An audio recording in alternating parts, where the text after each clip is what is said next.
got to repeat what I have to say at the beginning of every long session. So, yes. Forgive me. With apologies for those who've heard this umpteen times before, but I must repeat it at the beginning of every long session. Those of you who have electronic devices may use them to transmit what you have heard in the hearing room, but only after 10 minutes have elapsed. That is to coincide with the publication of the hearing by the inquiry, which is subject to a 10-minute delay. You may not use those devices for recording what takes place here or for photography. Thank you. Mr. Warrington. So I'm grateful. Ms. Hudson, welcome back. Now, before the lunch break, I said I was moving on to another topic, but before I do that, I just want to revisit very briefly the issue of potential influence within CND, and just want to ask you one or two more questions about that. Now, I don't know if you've ever come across a publication called The Defence of the Realm, which is an authorised history of the security service. Have you ever heard of that book? I've heard of it, but I haven't read it. No. Well, in that book, the author states that by the mid-1970s, Communist Party of Great Britain members occupied 8 of the 15 seats on the CND National Executive. And that statistic is attributed to having been sourced from security service archives. Do you have any personal knowledge of how the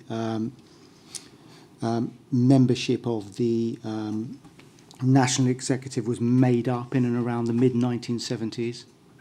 No knowledge at all. I wasn't around or involved at that time. But clearly, whatever the makeup of that body, it certainly didn't steer CND away from its core principles and its long-established forms of working. If the assessment is correct, is it a fair observation to say 8 out of 15 seats would make up a majority? I don't particularly want to answer that because I wasn't around at the time. I don't know if that's correct information, so I don't want to answer that. Very well.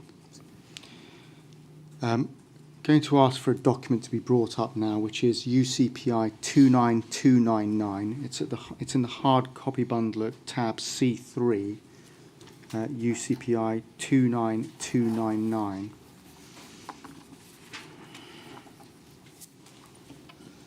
Thank you.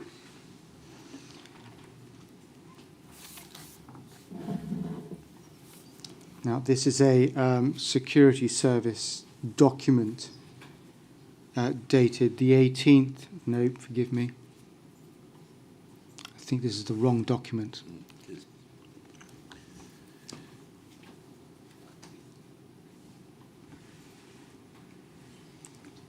29229, please. My error. 29229.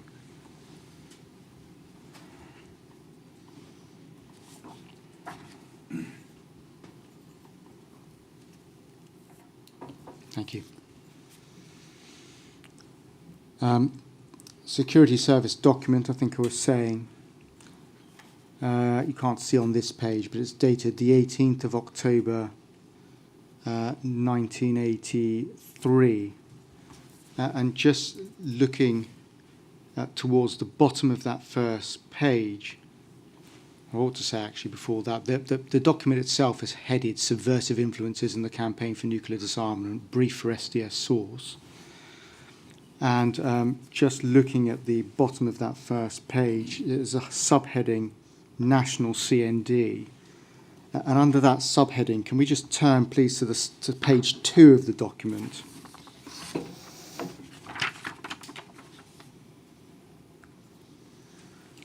And paragraph 6 reads as follows. The following are members of subversive groups prominent in CND at a national level, and it gives 7 names. Against 6 of those 7 individuals, it states that they're involved in CPGB, with the exception of somebody who has Revolution Youth against their name.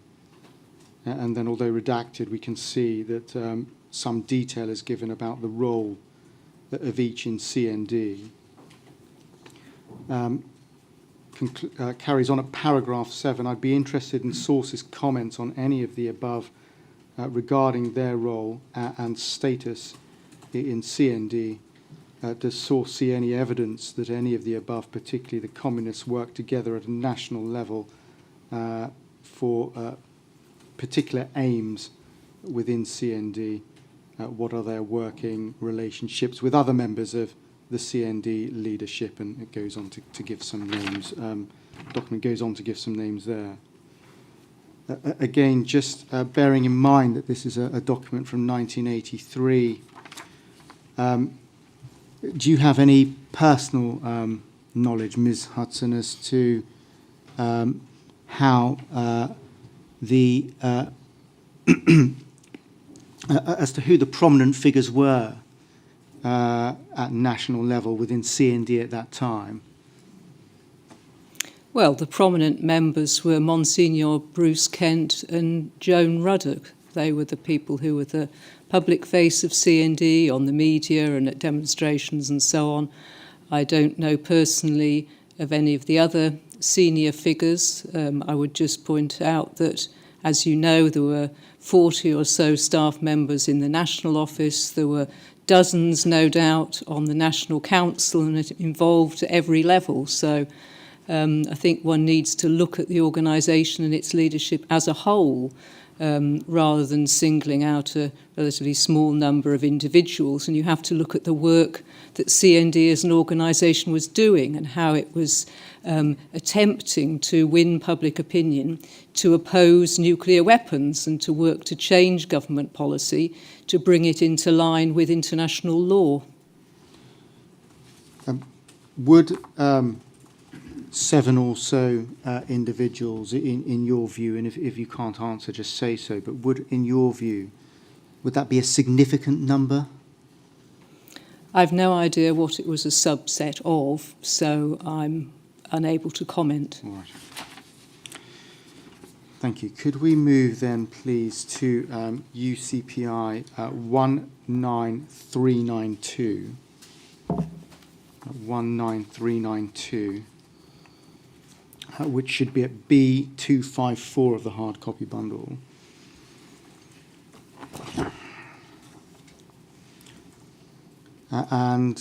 This is a HN65 intelligence report dated the 12th of August 1983.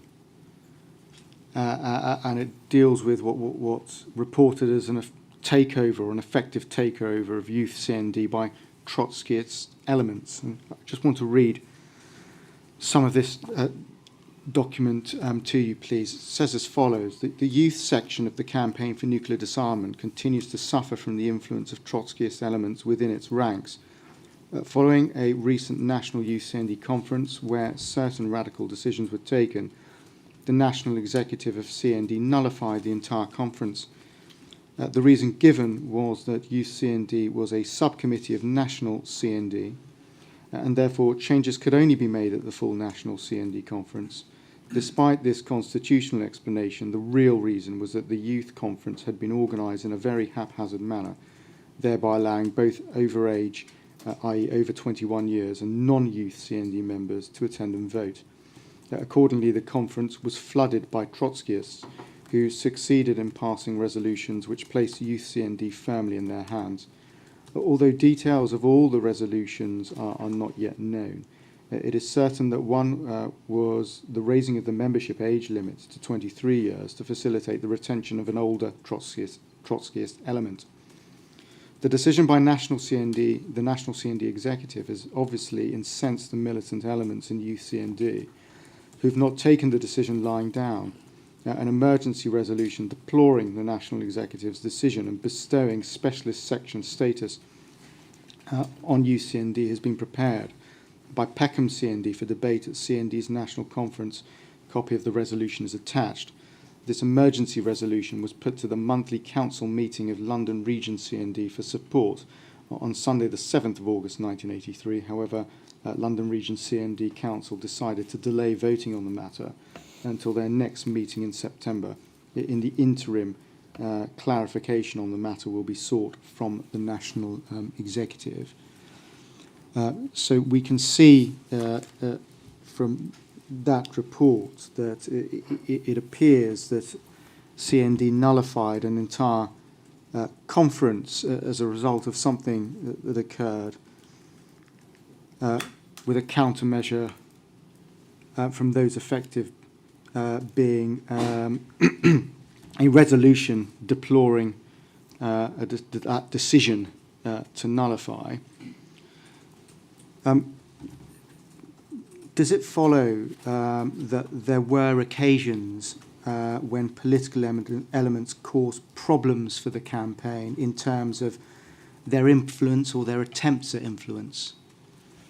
What I would say was first of all, with regard to youth, youth elements in any organisation are often a bit more enthusiastic and spontaneous than other elements within organisations.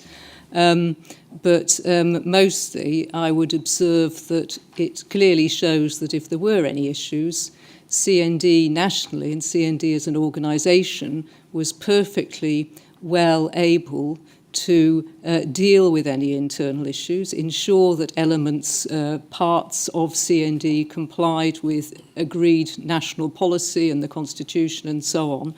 And it was absolutely not necessary to have people from other agencies within CND observing what it was doing and reporting back at great expense to the taxpayer. This shows a very mature, very democratic, very broad member-led organisation that deals with any problems that it perceives to have within its body.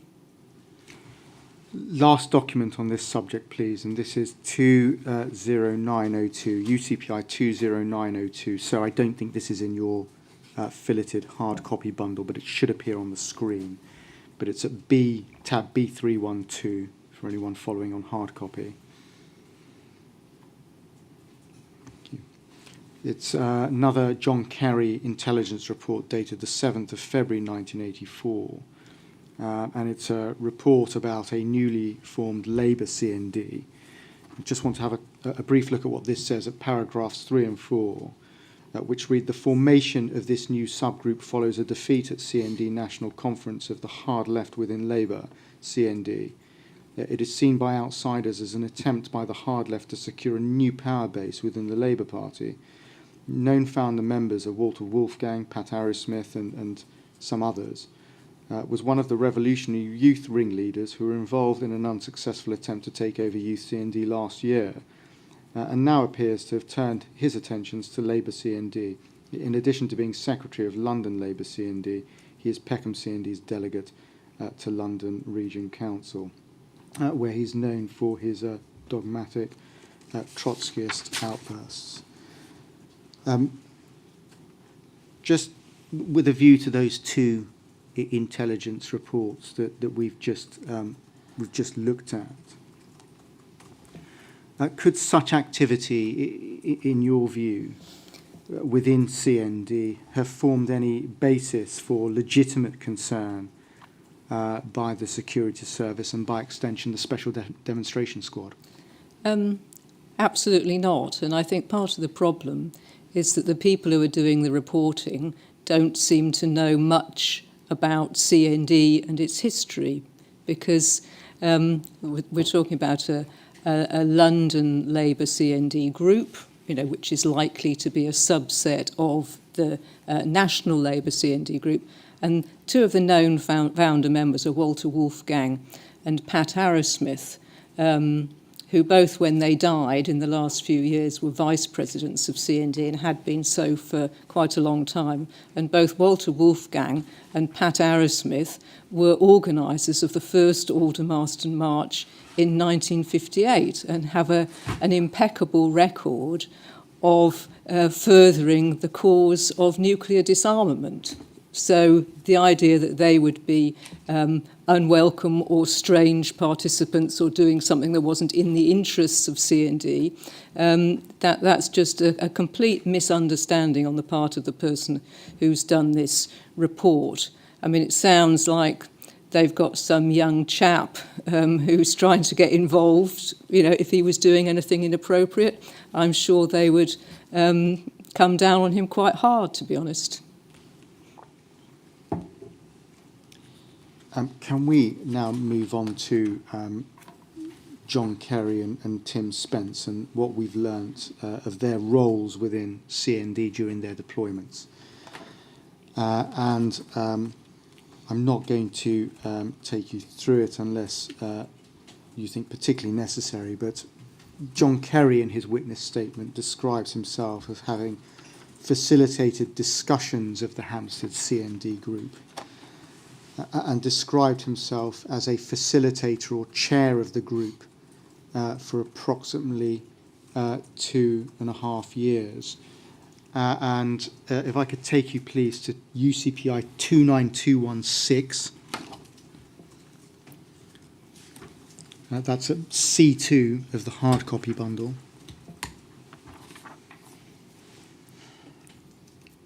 (29216). Thank you. This is a security service note dated the 16th of May 1983. Wherein paragraph 2, HN 65, is described as the chairman of Hampstead CND. Do you see that? It says he's chairman of Hampstead CND, has access to London Regional Office and is a devoted campaigner, can find an opportunity to talk to many people in the movement. What date is this, sorry? This is dated the 16th of May 1983. Okay.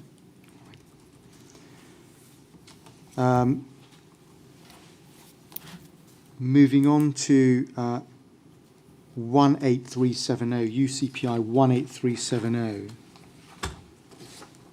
which is at B122 of the hard copy bundle.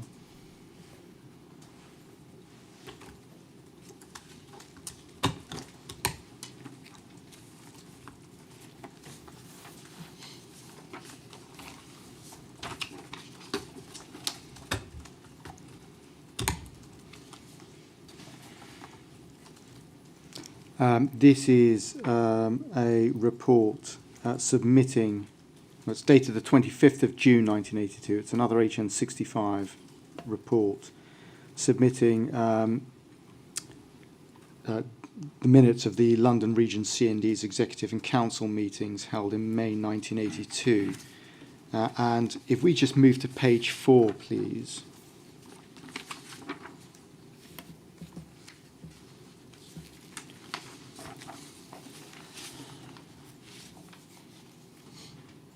Page 4, please, of the document. Thank you. If you look at towards the top left, under the heading Minutes of London Region CND Council meeting held on the 23rd of May 1982, we see HN65's cover name, J. Kerry. Do you see that top left corner? So on the face of it, attending London Region Council meetings, and I think he tells us as much in his witness statement. He also says that he attended the national conference as a delegate, and we know from documents that we looked at this morning that he stewarded at least one demonstration. Is that right? I think it said that he stewarded the peace chain. Chief steward. He was chief steward for the peace chain. Thank you. So that's just a glance at what HN65 was doing. Just want to turn to what HN88 was doing before I ask you any questions about them. He, in his witness statement, again, I won't take you to it unless necessary, described himself as a supporter, member and secretary of Hackney CND. And he said in his statement that gave him the opportunity of reporting on the wider CND, including attending a national conference. And if we could put up, please, UCPI 22163, which should be at B398 of the hard copy bundle.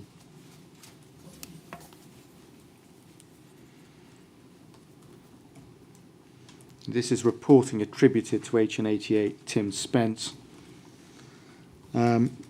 dated the 8th of March 1985.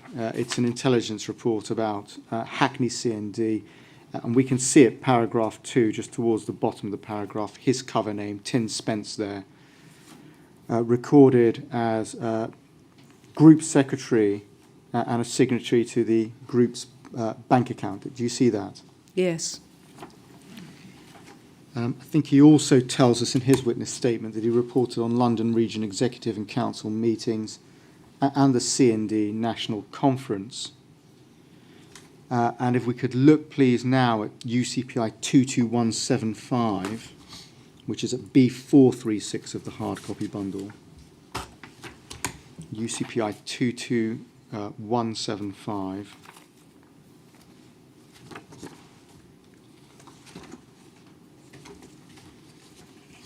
Now, I think there's a typographical error in my notes, so let's just check that. Could you change that to 22174, please? UCPI 22174 should still be at B436 of the hard copy bundle.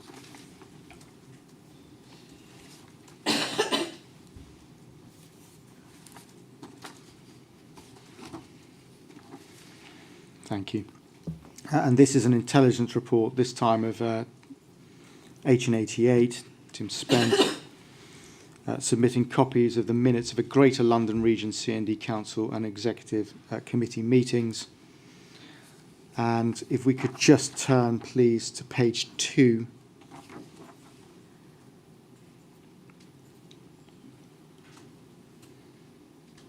If we look at the top of that document, it's headed Minutes of the London Region CND Council meeting, 2nd February 1986. And within those names at the top left of the document, about centre left, you can see the cover name Tim Spence, brackets, Hackney CND. Do you see that? I do. Thank you. So again, apparently attending London Region Council meetings.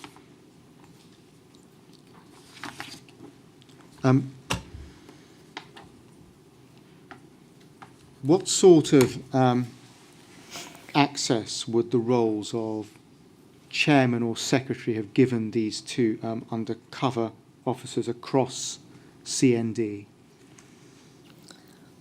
Well, I can't be absolutely certain, but it's clear that they were delegates or representatives to the London Region CND Council, and that they were also delegates to the National Council as well, and also to national conferences. So they would have had access to that information or to be part of those discussions. But of course, as I've said previously, these were not private discussions, and they were things that were publicly known about. So, yeah, they would be there, but I'm not quite sure of what role they would have had in that, or what the value of that would be. I mean, I'd just like to make a point about John Kerry, because what you read out, first of all, you said he described himself as chair or facilitator of Hampstead CND Group. There's no such position in CND as a facilitator. And it sounds rather like him kind of downplaying the role of chair in some way, because obviously the chair of a group has a number of responsibilities. It's perhaps, depending on who the secretary is or how they wish to kind of share the responsibilities, it's possibly the most senior position in the group that would make decisions about the agenda, who can speak, when the next meeting might be, and so on. So it's a pivotal role in a local group. And that brings to mind something that he said, John Kerry said in one of the earlier pieces of evidence, that when he was chief steward, he hadn't really done much. He kind of organised the platform and arranged the chairs or something like that. And when we've seen all the things that it's necessary for a steward to do, and particularly on a very complex organisational project like a peace chain, why is he saying that he didn't really have to do very much, as if it was some kind of nominal responsibility? So the fact is that this undercover officer undertook some quite significant responsibilities. He would have had access to no secret information because there was no secret information, but he would have been functioning at quite a level of responsibility and making people believe that he was acting in good faith, which of course he wasn't. So it's a matter of considerable concern.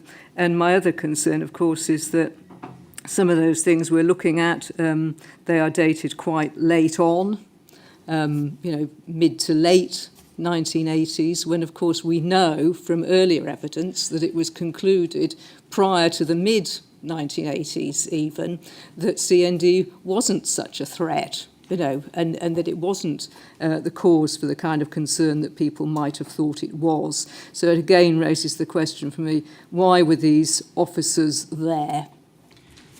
What about the role and responsibilities of the secretary? Are you able to assist us with that? Yes, secretary would do things like sending out the mailings, informing people of when the next meeting was, booking a room, for example, if there was going to be a public meeting, inviting speakers, so responding to the decisions taken by the group meeting and taking them forward and making them happen, let's say. But as I say, there was some, in my experience, there could be some difference in responsibilities between the chair and the secretary, depending on their skill set. On a group level, does either role attract voting rights? No more than anybody else. What about as a delegate or representative to the regional council? Would either have had voting rights in those roles? This is sort of extrapolating a bit from what we do now, but it's certainly the case now that if someone is representing the group and is elected by the group as their delegate, they will have a number of votes depending on how many members there are in that group. So one of these undercover officers could potentially have wielded a number of votes in any given debate, depending on how many votes that group was entitled to. And does the same apply to appearances at National Council or National Conference? I don't know. Right. No, that was with reference to conference about the multiple votes, not to the council. I imagine that would have been a single member per single vote. So I think the question I originally asked you was, what about voting rights in relation to the regional council? Do you know? I don't know. I mean, to be honest, it may be the case that regional councils are more informal. I just couldn't say, I'm afraid. And were the positions of chair and secretary, were they positions of authority within a local group? Yes, certainly. How do you feel about the fact that two undercover police officers appear to have undertaken such roles within their respective local groups? I think it's entirely reprehensible to pose as someone acting in good faith amongst a group of thoroughly decent people who are giving their time and giving their energy to try and change government policy to end the threat of nuclear weapons and nuclear war. Now, something else that John Kerry tells us about in his witness statement was that the Hampstead branch, of which he was involved in, met at the homes of a number of its members while he attended their meetings. How do you feel about an undercover police officer entering the private homes of individuals associated with CND? Well, I have the same response to that. I think it's completely and utterly reprehensible to pose as a genuine member or supporter of CND and to be observing people in their private space. I want to ask you about one or two examples of intelligence reporting about individuals that were associated with CND. And could I start, please, by putting up 16672, UCPI 16672, which is at B54 of the hard copy bundle.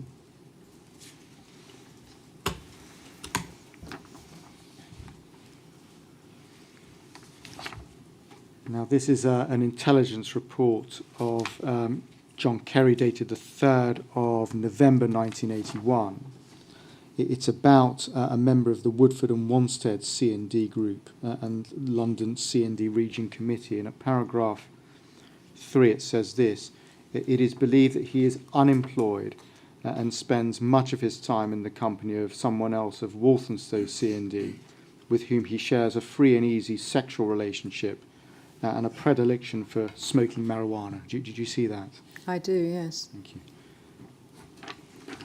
Next one I'd like you to consider, please, is UCPI 18583, which is at B158 of the hard copy bundle.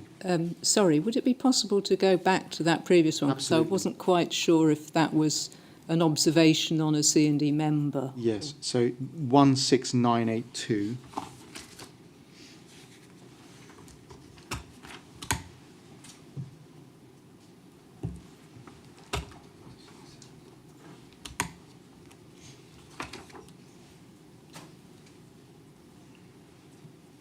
Take your time to read the whole document if you need. Could I have it enlarged? No, it's the wrong document, forgive me. It's 16672. It's my error.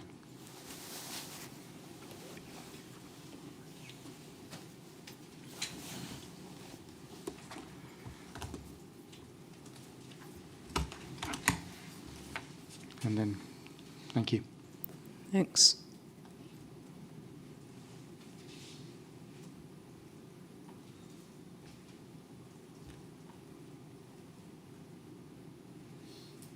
Okay, thank you. If you have sufficient time with that. Thank you. Thank you. All right. And then next, please, could we look at 18583, please. UCPI 18583, which is at B158 of the bundle.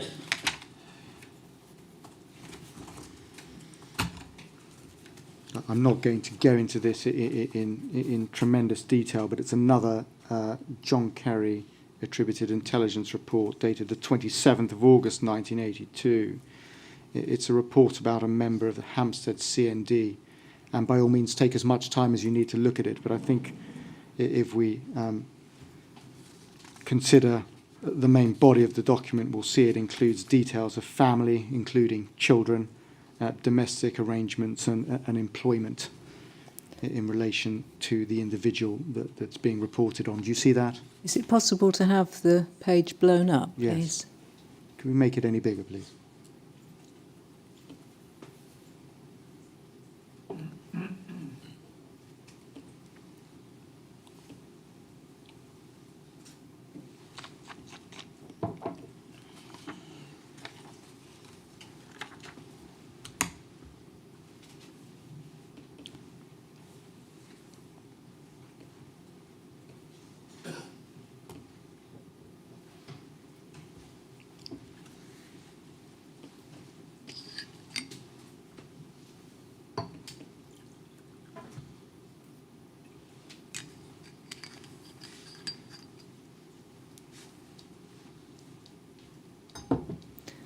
Okay, thank you. Thank you. Next, please, UCPI 16982. 16982, which is at B195 of the hard copy bundle.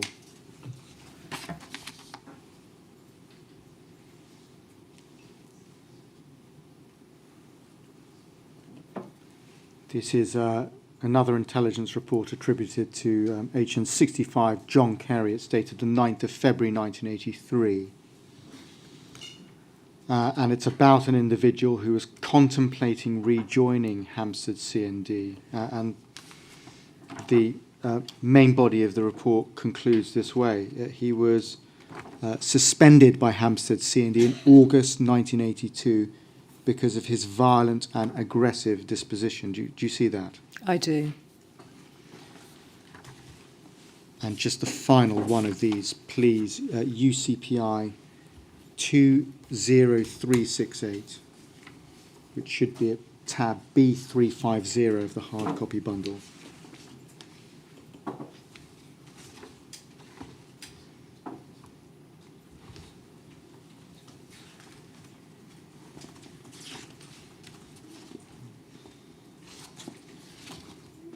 No, forgive me, it's the wrong reference. This is my error. Forgive me.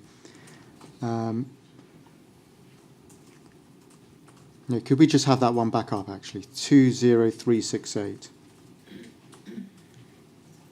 Because I think this is one you comment on in your witness statement, Ms. Hudson.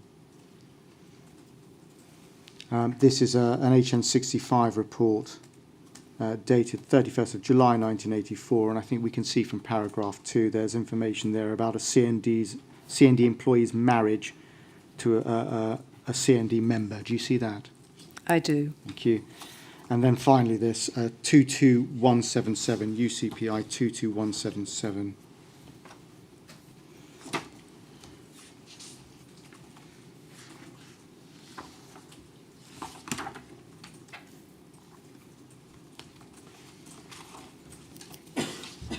This is should be at B439 of the hard copy bundle, and it's reporting attributed to HN88, Tim Spence, dated the 17th of March 1986, about a public meeting organised by Ladbroke Grove CND. And by all means, take as much time as you want to look at it, but I just want to focus in on paragraph 5, please.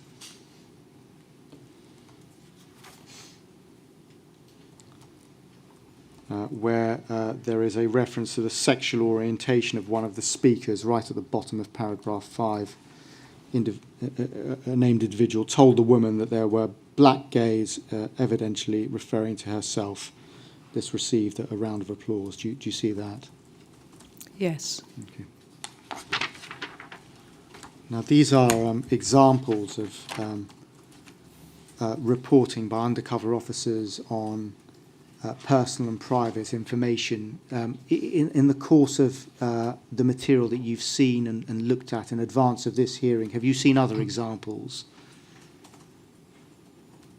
I believe so. And we can see from these examples that sorts of things reported on things like employment and family or personality, temperament, relationship and sexual orientation and drug use.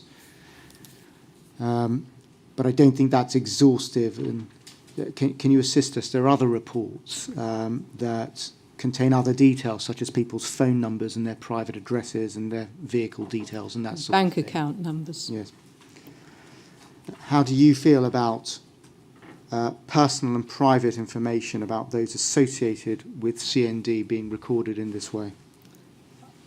It's incomprehensible to me that these officers are still doing this kind of thing in CND, or indeed ever did it at all. And going back to the kind of public funds question, but that's only the kind of this kind of smallest element within this. You know, I mean, there's the right to privacy and all those kinds of things. That this kind of information should be sought and recorded and shared more widely. It must be an infringement of all kinds of rights of the individual. I mean, notwithstanding, observations about the behavioural problems of some individual members, and let's not forget, there were 250,000 local members, 100,000 national members, hundreds of local groups. Why on earth would undercover officers, be kind of looking at this kind of thing, which basically you have a kind of snapshot of the entire cross-section of society? Why are undercover police officers writing down kind of slightly prurient information about individual members of CND? I mean, it's beyond comprehension, really. It's quite shocking. Can I take you back to a report we looked at? I think it was the very first report we looked at, actually, which is UCPI 16798, which is at B64 of the hard copy bundle.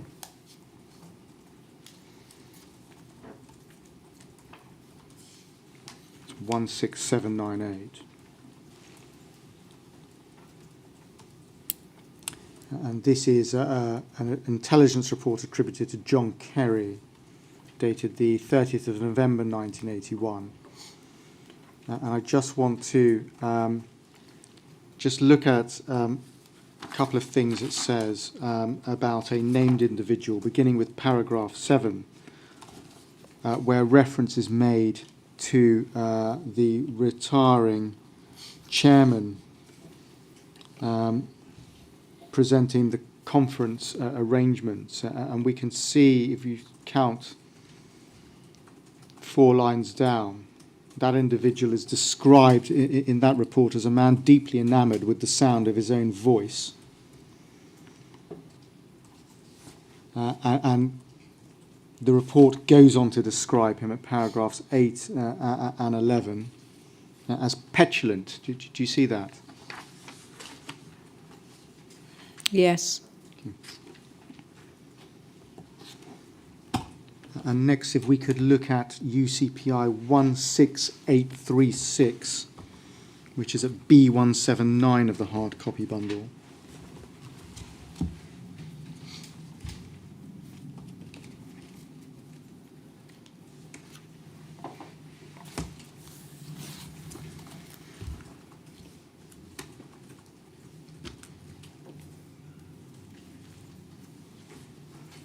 Thank you.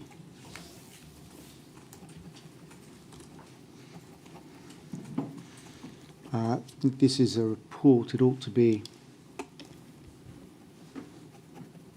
yes, 14th December 1982. It's John Kerry attributed reporting, and it relates to the 1982 CND annual conference. And I just want to look at something it says at paragraph 8, please.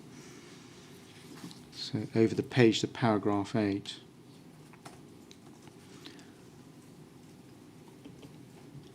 Thank you.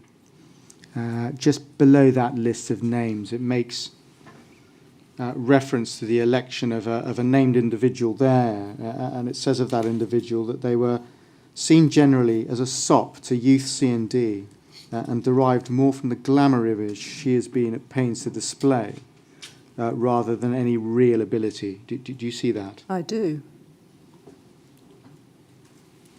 How do you find the tone of this sort of reporting relating to individuals who are involved in the campaign? I think it's offensive and deeply subjective. Last document that I want you to look at, please, is UCPI 18249. UCPI 18249. Which should be at tab B 130 of the hard copy bundle.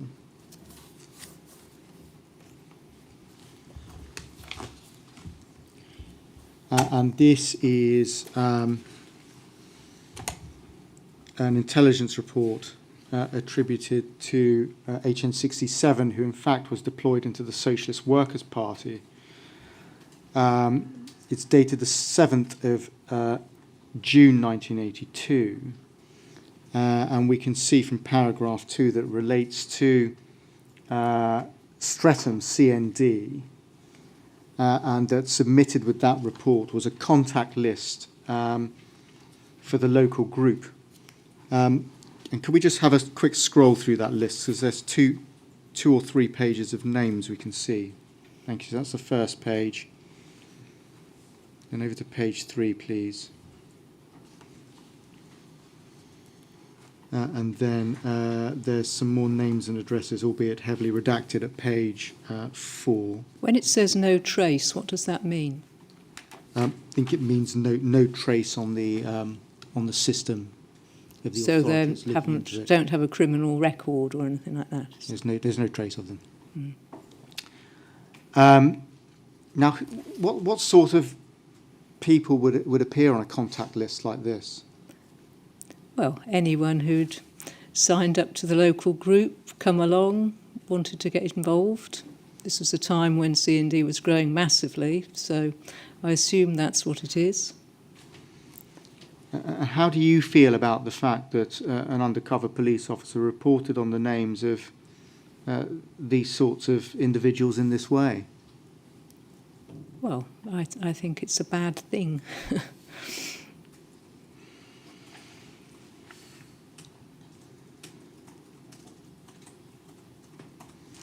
Do you consider that the infiltration by undercover police officers has had any impact on CND?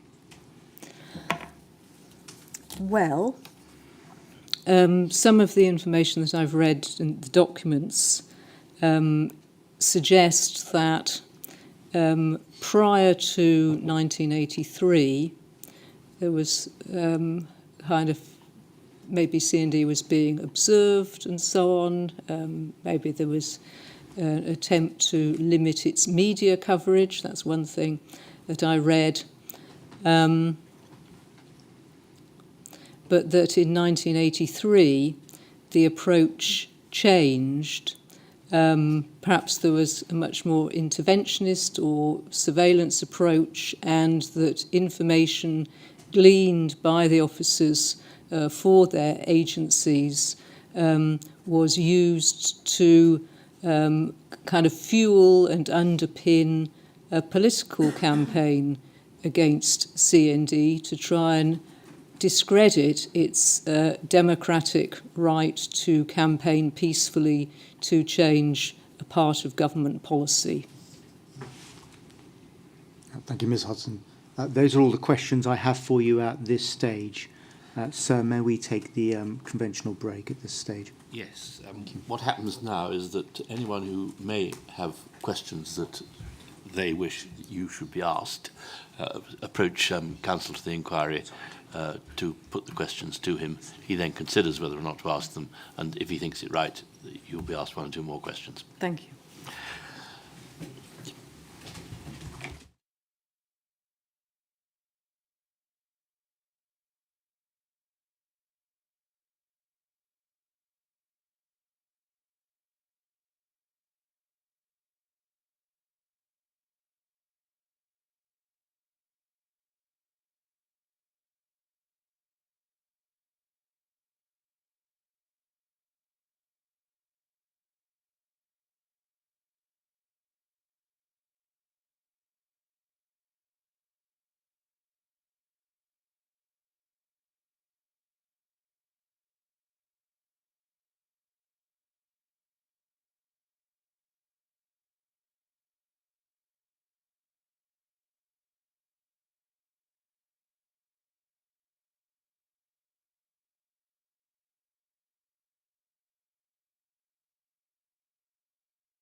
So I'm grateful for the adjournment. There are no more questions for this witness. Thank you very much for the assistance that you've given me, and could you pass on my thanks to the two co-signatories to your witness statement? I will do. Thank you very much. Thank you very much indeed. We will now, I think, having finished today's business, adjourn until tomorrow at 10.